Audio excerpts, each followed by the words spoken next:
নমস্কার, মাম্পির রান্নাঘর। আজকে বানাবো ডিম দিয়ে মজার একটা রেসিপি, ডিমের ভর্তা। প্রথমে আমি ডিমটাকে সিদ্ধ করতে দেব।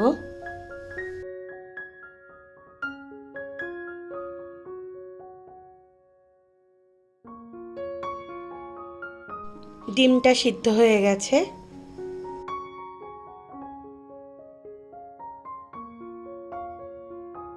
আসুন দেখে নিই বানানোর জন্য কি কি লাগবে।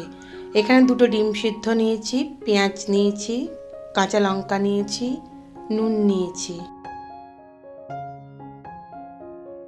এবার ভালো করে কাঁচা লঙ্কা আর পেঁয়াজটা নুন দিয়ে ভালো করে মেখে নিতে হবে।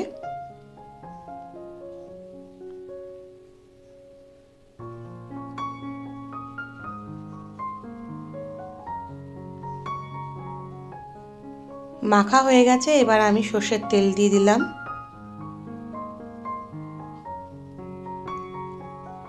সর্ষের তেল দেওয়ার পরে এবার ডিমগুলোকে মেখে নিতে হবে এই পেঁয়াজের সঙ্গে।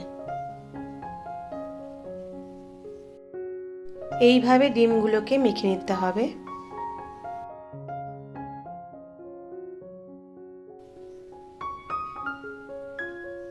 ডিমটা মাখা হয়ে গেছে।